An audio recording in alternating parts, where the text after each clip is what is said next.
Hello guys, welcome to my Katukad Vlog channel. Ang oras na ito ay oras ng gabi. So ayun guys, nagpapahinga ako ngayon. Pero yung pagpapahinga ko guys, kasi kakatapos ko lang kumain. At yun nga, naisip ko na mag-vlog sa oras na to. At ito, gamit ko yung aking pinakapaboritong gitara na kung saan nadampot ko nga sa may basurahan. Pero malaking gamit ito guys. So ayun nga, na ang aking kakantahin ngayon ay handog ko sa mga kabataan, maging sa mga magulang. Inahandog ko po ito sa inyong lahat. Ang title nito guys ay Anak by Freddy Aguilar. So ayun guys, handog ko ito sa inyo. Few moments later.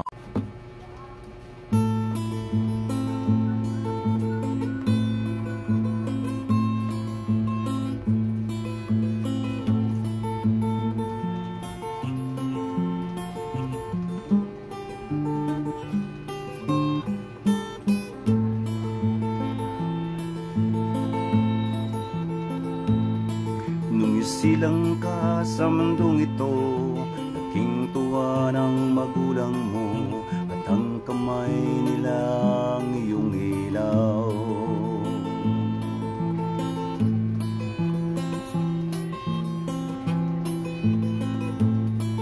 At ang nanay at tatay mo'y di malaman ng gagawin, pinamasdan pati pagtulog mo.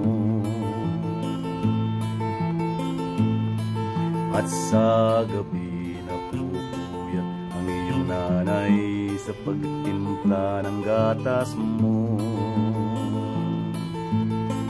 At sa umaga na may kalong ka ng iyong amang tuwang-tuwa sa'yo.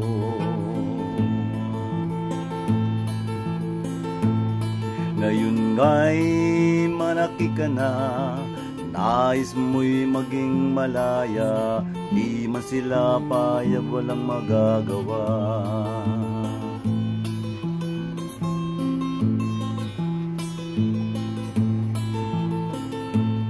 Ikaw nga'y biglang nagbago, naging matigas ang iyong ulo, at ang payo nila'y sinuway mo.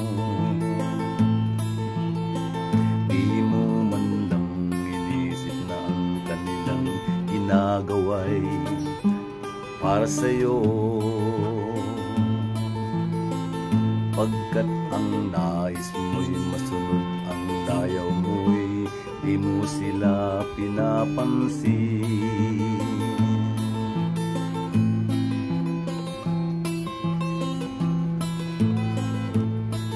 Nagdaan pang mga araw at ang landas mo'y naligaw, ikaw ay nalulung sa masamang bisyo. At ang una mong nilapitan ng iyong inang lumuluha, at ang tanong, anak, ba't ka nagkaganyan? At ang iyong mga matay biglang luluwa nang di mo napapansin. Wow naman! Wow! Pagsisisi wow! sa isip mo, laman mo kay nagkamali.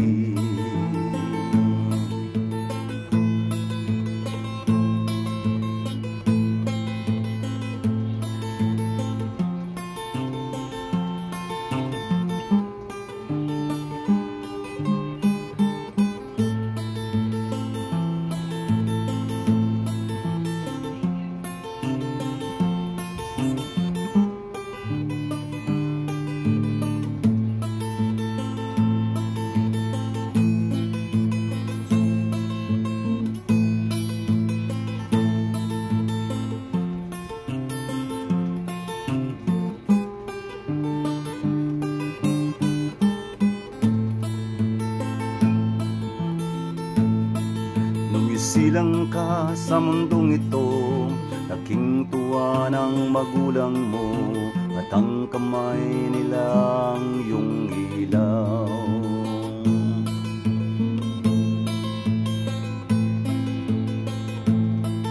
At Ang nanay at tatay mo'y di malaman ng gagawin, minamasdan pati pagtulog mo.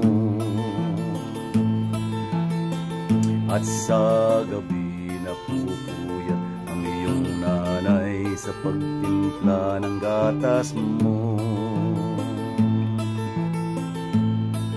At sa umaga na may kalong ka ng iyong amang tuwang-tuwa sa'yo.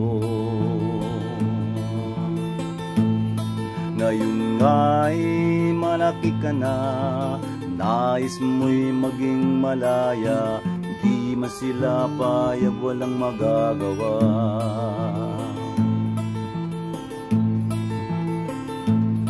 Ikaw nga'y biglang nagbago, naging matigas ang iyong ulo, at ang payo nila'y sinuway mo. Di mo man lang inisip na ang kanilang ginagawa'y para sa'yo.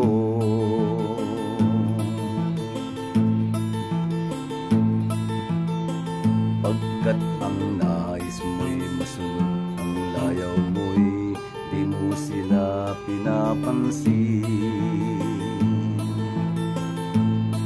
Nagdaang pang mga araw at ang landas mo'y naligaw, ikaw ay nalulung sa masamang bisyo. At ang una mong nilapitan ng iyong inang lumuluha, at ang tanong, anak, ba't ka nagkaganyan? At ang iyong mga matay biglang lumuha nang di mo napapansin. Pagsisisi ang sa isip mo'y nalaman mong ika'y nagkamali.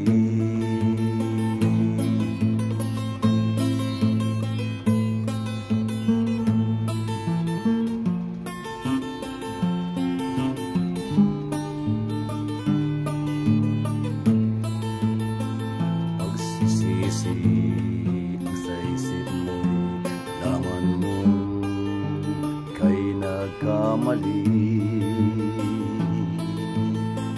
Pagsisisi ang sa isip mo'y nalaman mong ika'y nagkamali.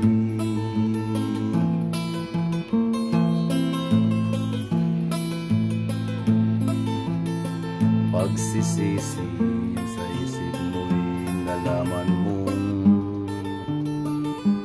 ika'y nagkamali.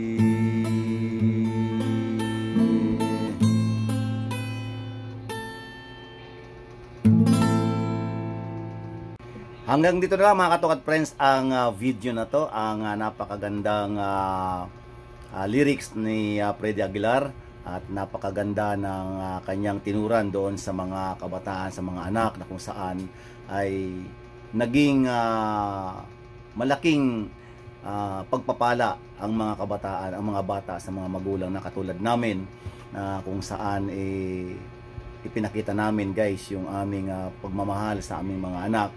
At doon naman sa mga anak na kung saan inalagaan, patuloy na inaalagaan ng mga anak, lalo na ngayon sa may mga sanggol na kung saan talagang magsasakripisyo para maproteksyonan lamang yung mga anak. At kahit na sa gabi nagpupuyat, sabi nga doon sa kanta, kahit ang nanay nagpupuyat dahil mapainom lang ng gatas, o sa umaga andyan yung kalungin ng tatay para yung anak ay makaramdam ng pagmamahal ng isang ama. At dapat na hindi na dapat na mangyari pa na kapag lumaki na nagiging matigas ang ulo. Ang payo lang ni Katukad na kung maaari na ang mga anak ay maging masunurin at maging mabait sa mga magulang, at maging pagpapala ng mga magulang ang mga kabataang ito. Sa lahat ng makakapanood, ang aking payo lamang sa lahat ng mga kabataan ngayon, dahil bagong henerasyon ngayon, ang akin lang naman sana na naway sa pagpapalaki ng mga magulang sa katulad ninyong mga kabataan ay masuklian naman ninyo sana ng pagbibigay ng suporta, kahit na yung mga magulang ngayon ay nasa edad na ng katandaan, na wag naman sana kayong makalimot mga kabataan na kung maaari ay tulungan ninyo, alagaan ninyo ang inyong mga magulang, sapagkat mayroong sinabi sa Bible guys na, at ito mga kabataan ang paalaala ng ating Panginoong Diyos dito sa Ephesians chapter 6 verse 1 up to 3. Itong sinasabi po ng Bible. Sabi niya dito, "Children, you are belong to the Lord, and you do the right things when you obey your parents. The first commandment with a promise says," verse 2, "Obey your father and your mother." And 3, "And you will have a long and happy life." Yan po yung sinabi dito sa may Ephesians chapter 6 verse 1 up to 3. Tapos doon naman sa mga magulang, sabi po dito sa verse 4, "Parents, don't be hard on your children. Raise them properly, teach them, and instruct them about the Lord." Yun po yung sinabi ng ating Panginoong Diyos dito sa may Ephesians chapter 6 verse 1 up to 4 po.